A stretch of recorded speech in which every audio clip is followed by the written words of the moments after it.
যুদ্ধে একাধিকবার ধাক্কা, এবার প্রশাসনিক চাপ তৈরির চেষ্টা নির্বাচন কমিশনের। মুখ্য নির্বাচন কমিশনারের হুঁশিয়ারি, 5 বছর সংরক্ষিত থাকবে এসআইআর এর নথি, পরে ভুল ধরা পড়লেও শাস্তি পেতে হবে। কাজে ভুল হলে কেউ রেহাই পাবেন না, প্রয়োজনে 2 বছর বাদেও পদক্ষেপ করা হবে।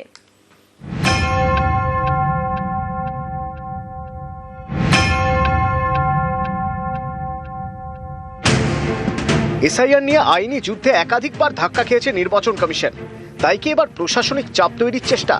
এসআইআর নিয়ে শুক্রবার ভার্চুয়াল বৈঠকে বসে কমিশনের ফুল বেঞ্চ। বৈঠকে ছিলেন পশ্চিমবঙ্গের সিইও, জেলা শাসক এবং অবজারভাররা। সেখানেই মুখ্য নির্বাচন কমিশনার জ্ঞানেশ কুমারের হুঁশিয়ারি, এসআইআর প্রক্রিয়া চলাকালীন যেসব নথি নেওয়া হচ্ছে তা কমিশনের তথ্য ভাণ্ডারে সংরক্ষিত থাকবে। 1 বছর বা 2 বছরের জন্য নয়, 5 বছরের জন্য সংরক্ষিত থাকবে। কয়েক বছর পরেও ভোটার তালিকায় কোনো বিদেশির নাম ধরা পড়লে সংশ্লিষ্ট অফিসারকে শাস্তি পেতে হবে। এখানেই শেষ নয়, মুখ্য নির্বাচন কমিশনারের হুঁশিয়ারি, এসআইআর এর তথ্য আপলোডে ভুল হলে কেউ রেহাই পাবেন না। ডিএম, ইআরও, এইআরওদের বিরুদ্ধে ব্যবস্থা নেওয়া হবে। 2 বছর বাদেও কমিশন পদক্ষেপ করতে পারবে। এদিন ভার্চুয়াল বৈঠকে মুখ্য নির্বাচন কমিশনার এও বলেন, অনেক জায়গা থেকে ভুল নথি আপলোড করা হচ্ছে। নথি হিসেবে কোথাও সংবাদপত্র আপলোড করা হয়েছে, কোথাও পাসপোর্ট আপলোড করার কথা বললেও সাদা কাগজ আপলোড হয়েছে। এমনই বেশ কিছু নথি দেখিয়ে উত্তর 24 পরগনা এবং দক্ষিণ 24 পরগনা জেলা শাসককে সতর্ক করে দেন মুখ্য নির্বাচন কমিশনার। দক্ষিণ 24 পরগনা জেলা শাসককে বলেন, সব থেকে খারাপ কাজ হচ্ছে দক্ষিণ 24 পরগনায়। তখন পশ্চিমবঙ্গের মুখ্য নির্বাচনী আধিকারিক মনোজ কুমার আগরওয়াল বলেন, এই ধরনের ভুল হলে শাস্তিমূলক ব্যবস্থা নিতে হবে। মালদা, কোচবিহার সহ বেশ কয়েকটি জায়গায় জেলা শাসকদের ভূমিকা নিয়ে ক্ষোভ প্রকাশ করেছে কমিশন। মুখ্য নির্বাচন কমিশনার ফের মনে করিয়ে দেন, এসআইআর এর কাজ নিয়ে সতর্ক থাকতে হবে। এই কাজ সঠিক এবং নিখুঁতভাবে করতে হবে। অপ্রাসঙ্গিক তথ্য আপলোড করা যাবে না। অভিযোগ নিষ্পত্তির জন্য নির্দিষ্ট নথির বাইরে অন্য কোনো নথি নেওয়া যাবে না। ভালো মানের কাজ চাই। ভোটার তালিকায় অনৈতিকভাবে কোনো নাম যেন না ঢোকে অথবা বাদ যায়। 5 দিনে 1 কোটি ভোটারের নথি আপলোড করা হয়েছে। এই নথিগুলো কি যাচাই করা হয়েছে? কারা যাচাই করেছেন? সব নথি ফের যাচাই করতে হবে। চূড়ান্ত ভোটার তালিকা থেকে যাতে কোনো ভারতীয় নাম বাদ না যায় সেটা নিশ্চিত করতে হবে। ভোটার তালিকায় কোনো বিদেশির নাম যাতে না থাকে সেটাও নিশ্চিত করতে হবে। এসআইআর প্রক্রিয়ায় একের পর এক ভুল নথি কেন আপলোড করা হচ্ছে তা নিয়ে কার্যত ক্ষোভ প্রকাশ করলেন দেশের মুখ্য নির্বাচন কমিশনার জ্ঞানেশ কুমার। তার সাথে এও বুঝিয়ে দিলেন, কোনো অফিসারই জাতীয় নির্বাচন কমিশনের হাত থেকে রেহাই পাবেন না যদি তিনি ভুল করে থাকেন। আজ না হোক 2 বছর বাদেও জাতীয় নির্বাচন কমিশন তার বিরুদ্ধে পদক্ষেপ করতে পারে। ক্যামেরায় সুমন বোসের সঙ্গে সোমরাজ বন্দ্যোপাধ্যায়, নিউজ 18 বাংলা, কলকাতা।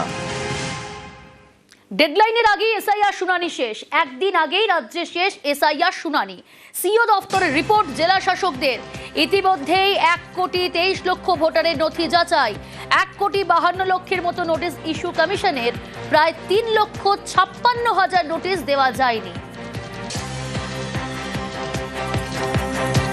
অন্যদিকে এসআইআর শুনানিতে 1,40,000 অবৈধ। শুনানি শেষে চিহ্নিত অবৈধ ভোটার। শুনানিতে এলেও বৈধ নথি জমা দিতে পারেননি। 1,40,000 ভোটারকে চিহ্নিত কমিশনের। চূড়ান্ত তালিকায় এই 1,40,000 নাম বাদ। নাম বাদের কারণ জানিয়ে চিঠিও পাঠাবে কমিশন।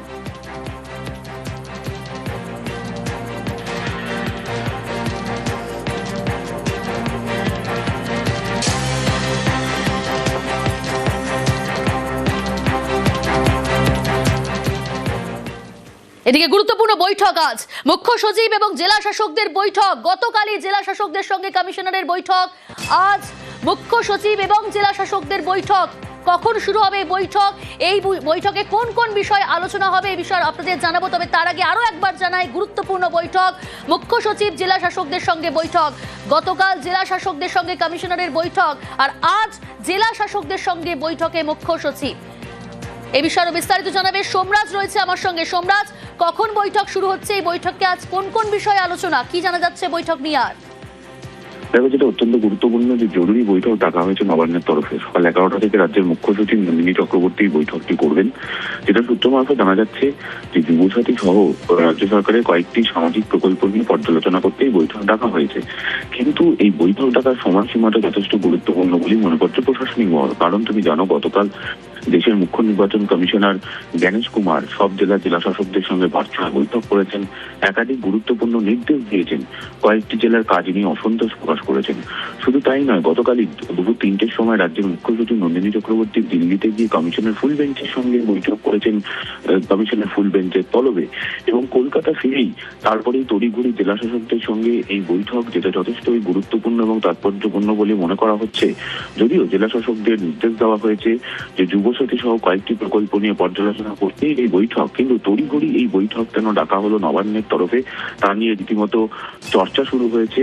সকাল 11টা থেকে নবান্ন থেকে ভার্চুয়াল ভাবে এই বৈঠকে যোগ দেবেন রাজ্যের মুখ্য সচিব নন্দিনী চক্রবর্তী। বেশ, আসি পরের খবরে। নেতা কর্মীদের মন বুঝতে গোপন ফর্ম। পশ্চিমবঙ্গে প্রার্থী বাছাইয়ের জন্য গোপন ফর্ম বিলি বিজেপির। নিচু তলার নেতা কর্মীদের মতামত নিয়ে প্রার্থী তালিকা তৈরির পরিকল্পনা।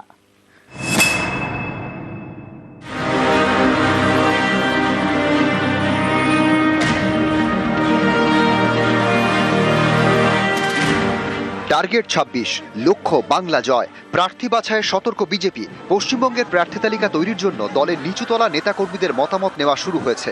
এর জন্য দেওয়া হচ্ছে গোপন ফর্ম। গত এক সপ্তাহ ধরে গোপন ফর্ম বিলি করা হচ্ছে জেলায় জেলায়। এই ফর্ম দেওয়া হচ্ছে মণ্ডল সভাপতি, বুথ স্তরের নেতা ও কর্মীদের। 6টি নাম লিখে জমা দিতে হচ্ছে। 3টি পছন্দের প্রার্থীর নাম আর বাকি 3টি অপছন্দের। প্রার্থী হিসেবে যাদের নাম উঠে আসছে তাদের সঙ্গে সংগঠনের সম্পর্ক কেমন তা যাচাই করে নিতেই এই গোপন ফর্মের ফর্মুলা।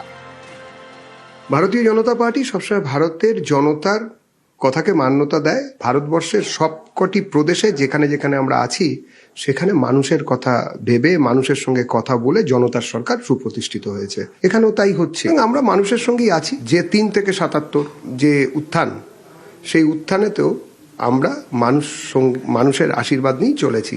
সবাইকেই গুরুত্ব দেওয়া হয়েছে। বিজেপির যারা কর্মী, বিজেপির যারা নেতা, তারা কোনোদিন এই নিয়ে ভাবেনি। আমাদের লক্ষ্য দিন বদলের।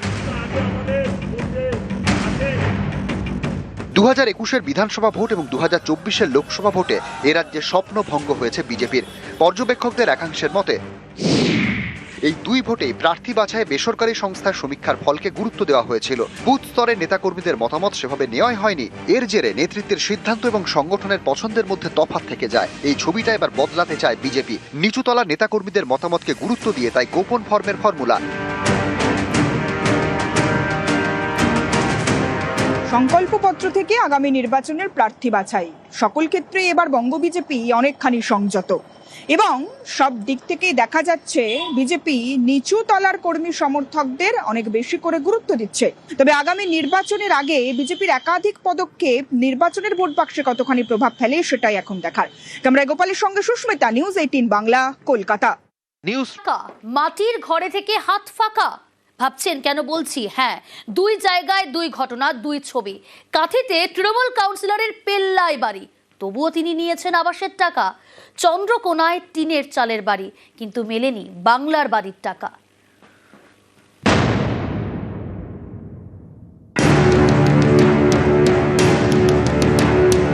দুই মেদিনীপুরে 2 ছবি। বাঁদিকের বাড়িটা দেখুন, প্রাসাদের মতো। এত বড় বাড়ি থাকা সত্ত্বেও কাঁথির তৃণমূল কাউন্সিলর নিয়েছেন আবাসের টাকা। এবার ডান দিকের ছবিটা দেখুন, টিনের চাল, মাটির ঘর, দৈন্যদশা, তবু মেলেনি বাংলার বাড়ির টাকা। পূর্ব মেদিনীপুর ও পশ্চিম মেদিনীপুর 2 জেলায় 2 ছবি। প্রথমে দেখুন পূর্ব মেদিনীপুরের কাঁথির ছবি। বাড়িটা দেখুন, চোখ ফেরানো মুশকিল। মেন গেট থেকে বাড়ির দরজা পর্যন্ত পৌঁছতে কিছুটা হাঁটতে হবে। ডান দিকে বাগান, সামনে বড় গেট, সাজানো গোছানো পেল্লায় বাড়ি। প্রাসাদের মতো এই বাড়িটি কাঁথি পুরসভার 21 নম্বর ওয়ার্ডের তৃণমূল কাউন্সিলর সন্দীপ জানার। অভিযোগ, এত বড় বাড়ি থাকা সত্ত্বেও তিনি আবাস যোজনার টাকা নিয়েছেন। শুধু নিজের নামে নয়, স্ত্রী এবং দাদার নামেও টাকা নিয়েছেন বলে অভিযোগ। প্রধানমন্ত্রী আবাস যোজনা নিয়ে কি দুর্নীতি হয়েছে মানুষ জানে। তৃণমূলের 4 ইঞ্চি সাইজের নেতারা যাদের প্রাসাদ প্রথম বাড়ি আছে তাদের বাড়িতেই, তাদের বাড়ি হচ্ছে না, আর টাকাটা কিভাবে পকেটে ঢোকানো যায় সেটাই চেষ্টা চলছে, সেটাই করেছে। চাপে পড়ে কাউন্সিলর এখন বলছেন তিনি নাকি আবাসের টাকা ফেরত দিতে চান। আমার নামে কোনো এখন অবধি কোনো অভিযোগ জমা পড়েনি পৌরসভায়। 2018-19 সালে আমার নাম ছিলেন। আমি দায়িত্ব নিয়ে বলছি, আমার বিরুদ্ধে যদি কোনো দুর্নীতি প্রমাণ হয়, আমি কাউন্সিলর পদ 1 মিনিটের জন্য আমি ভাববো না, আমি পদত্যাগ করব। আমি নিয়ম মাফিক বাড়ি করেছি। 2018-19 সালে আর্থিক দিক দিয়ে আমি দুর্বল ছিলাম, আজকে আমি আর্থিক দিক দিয়ে স্ট্রং। তার জন্য আমি ওই বাড়ির টাকা আমি ব্যাংকিং ইন্টারেস্ট সহ আবেদন করেছি যে আমি ওই টাকা ফেরত দিতে চাই।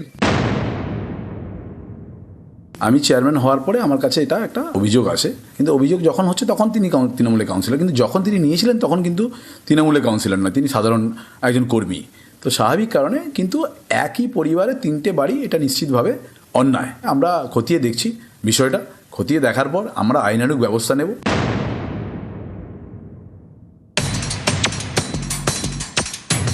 প্রাসাদে থেকে আবাসের টাকা আর টিনের চালের ঘরে যারা থাকেন তাদের হাত ফাঁকা। টিনের চাল আর মাটির দেওয়াল, এটাই বাড়ি, এটাই ঘর, এখানেই 10 জনের বাস। পশ্চিম মেদিনীপুরের চন্দ্রকোনার এই বাড়িতেই পরিবার নিয়ে থাকেন কৃষক রঞ্জিত দলুই, কুয়াপুর গ্রামের সিপিআইএম কর্মী। তার অভিযোগ, একাধিকবার আবেদন করেও তিনি বাংলার বাড়ির টাকা পাননি, কারণ তিনি যে সিপিআইএম করেন। আমার এই বাড়িতে 10 জন আছি, কিন্তু আমরা ভোট সবই দিই, আমরা কিন্তু বাড়ি পাচ্ছি নি। আমরা কেন পাবো না? বর্ষাকালে কঠিন কষ্ট হয়, তাও জল পড়ছে, তিরপল মাগলাম, তিরপল পর্যন্ত দেয়নি। আমি সিপিএম করি, হ্যাঁ, ওইটাই কারণের জন্য রাগারাগি করে আমাদের নাম কিছু দেয়নি। মাননীয় মুখ্যমন্ত্রী কোনো সময়ই রং দেখে কোনো প্রকল্প যে উনাকে বাম বলে বাদ, রাম বলে বাদ, এরকম উনি করেননি। এইটি নিয়ে বামেরা বা বিজেপি রাজনীতি করছে। আগামী দিনে যাদের নেই ধীরে ধীরে হবে, একদিনে তো সবটাই মিটিয়ে দেওয়া সম্ভব নয়।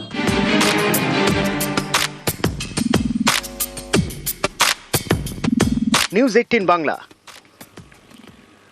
পূর্ব মেদিনীপুরে নন্দীগ্রামে আবার অন্য ছবি। ছেলে সরকারি চাকরি পেয়েছে, তাই রাজ্য সরকারের বাংলার বাড়ির প্রথম কিস্তির টাকা ফেরত দিয়ে দিলেন বাবা।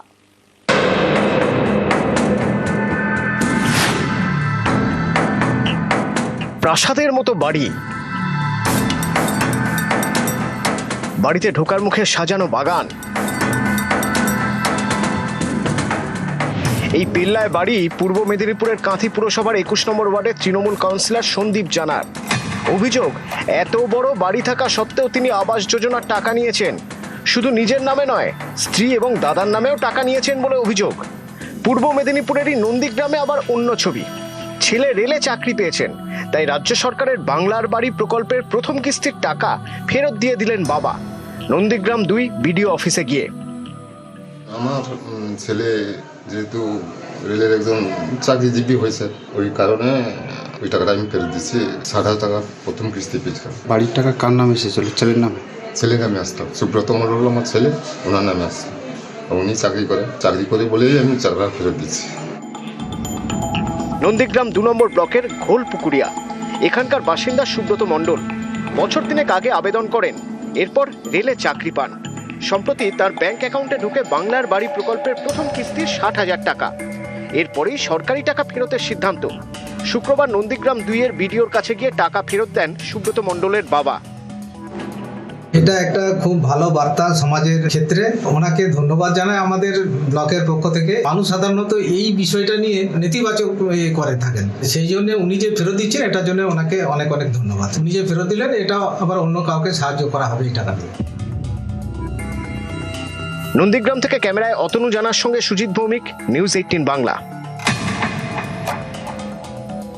কলকাতা বিমানবন্দরে বোমাতঙ্ক, এই মুহূর্তে ব্রেকিং নিউজ। কলকাতা শিলং ইন্ডিগোর বিমানে বোমাতঙ্ক, বিমানবন্দরে টয়লেটে চিরকুটে বম থ্রেট।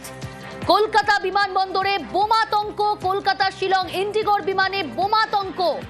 আরো ডিটেল জানার চেষ্টা করব, অনুপ রয়েছে আমার সঙ্গে। অনুপ, বিমানবন্দরে মূলত একটি বিমানের মধ্যে বোমাতঙ্ক। ইন্ডিগো বিমান কলকাতা যখন শিলং যাওয়ার কথা ছিল এবং সেই সময় বিমানের মধ্যে যখন কেবিন ক্রু তিনি যখন টয়লেটের মধ্যে দেখতে পায় যে সাদা কৃষ্ণকার পাতায় লেখা রয়েছে বিমানের মধ্যে বোমা রাখা রয়েছে। এই যে ঘটনা এরপরে সিআইএসএফ কে গোটা বিষয়টি জানানো হয়। বিমানের মধ্যে যে সমস্ত যাত্রী ছিল তাদেরকে নিরাপদের মধ্যে বাইরে নিয়ে আসা হয়। এই মুহূর্তে এখনো পর্যন্ত কলকাতা বিমানবন্দরের মধ্যে বিমান বে নাম্বার 324 কিন্তু এখনো পর্যন্ত এই চেকিং চলছে।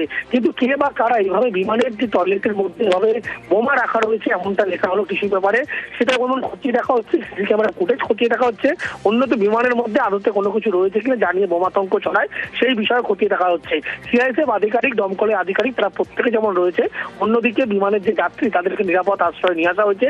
বিমানটিতে এই মুহূর্তে এখনো পর্যন্ত সিআইএসএফ থেকে বিমান চলাচলে কোনো প্রভাব পড়লো না। তবে এই ঘটনা নিয়ে বিমান চলাচলে কোনো রকম কিছু প্রভাব পড়েনি। শুধুমাত্র যে বিমানটি ইন্ডিগো বিমান কলকাতা থেকে শিলং যাওয়ার কথা ছিল সেই বিমানটির ক্ষেত্রে শুধুমাত্র দেরি হচ্ছে। যতক্ষণ না পর্যন্ত ক্লিয়ারেন্স সার্টিফিকেট পাওয়া যায় বিমানের মধ্যে কিছু নেই তারপরে কিন্তু বিমান রওনা দিতে পারবে না। যতক্ষণ সিআইএসএফ পক্ষ থেকে বলা হবে বিমান একেবারে বিমানের মধ্যে কোনো কিছু পাওয়া যায়নি, সবুজ সংকেত পাওয়ার পরেই নির্দিষ্ট গন্তব্যস্থলের উদ্দেশ্যে রওনা দিতে পারে বিমান। বেশ,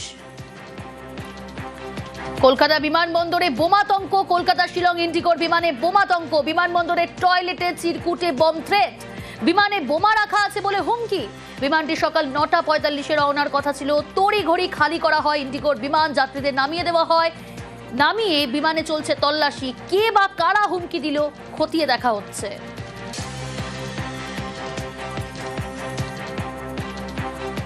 ট্যাংরায় চীনা স্কুল ফাঁকার নির্দেশ হাইকোর্টের, স্কুল থেকে আধা সেনা জওয়ানদের সরানোর নির্দেশ।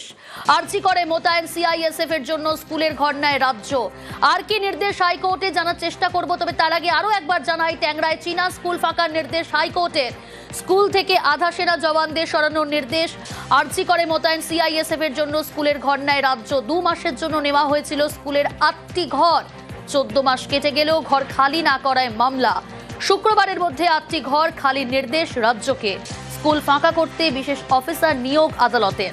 সিআইএসএফ এর গ্রুপ কন্ডাক্টরের তদারকিতে স্কুল ফাঁকার নির্দেশ। 16 ফেব্রুয়ারি পরবর্তী শুনানির দিন, রিপোর্ট জমা।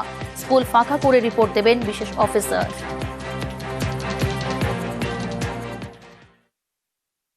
আরজিকর মেডিকেল কলেজে নিরাপত্তার দায়িত্বে যে সকল সিআইএসএফ জওয়ান রয়েছেন তাদের থাকার ব্যবস্থা করা হয়েছে ট্যাংরা এলাকার এই বেসরকারি চীনা স্কুলে। 2 মাসের জন্য এখানে তাদেরকে থাকার জন্য বলা হয়েছিল, কিন্তু তারপর কেটে গিয়েছে 15 মাস। সামনে চীনা নববর্ষ এবং তার আগে স্কুল বাড়ি খালি করাতে চান স্কুল কর্তৃপক্ষ। তারা কলকাতা হাইকোর্টের দ্বারস্থ হন এবং কলকাতা হাইকোর্টে শুক্রবার অর্থাৎ 13 তারিখে মামলাটি উঠেছিল এবং মামলায় কলকাতা হাইকোর্টের নির্দেশ ছিল যে স্কুল বাড়ি যে 8টি ঘরে সিআইএসএফ জওয়ান রয়েছেন তাদেরকে খালি করে দিতে হবে। আজ শনিবার, আজও দেখা যাচ্ছে যে স্কুলে সিআইএসএফ জওয়ানরা রয়েছেন, অর্থাৎ কলকাতা হাইকোর্ট যে অর্ডার দিয়েছিল যে শুক্রবার অর্থাৎ 13 তারিখে এই স্কুল বাড়ি খালি করে দিতে হবে সেটা কিন্তু এখনো পর্যন্ত হয়নি। সিআইএসএফ এর যে কমান্ড্যান্ট রয়েছে তারই উপস্থিতিতে স্কুল বাড়ি খালি করে দিতে হবে এবং স্কুল কর্তৃপক্ষকে এই ঘরগুলি ছেড়ে দিতে হবে এবং আগামী 16 তারিখ কলকাতা হাইকোর্টকে রিপোর্ট দিয়ে জানাতে হবে যে স্কুলটি খালি করে দেওয়া হয়েছে। ক্যামেরায় অর্চনের সঙ্গে অমিত, নিউজ 18 বাংলা, কলকাতা।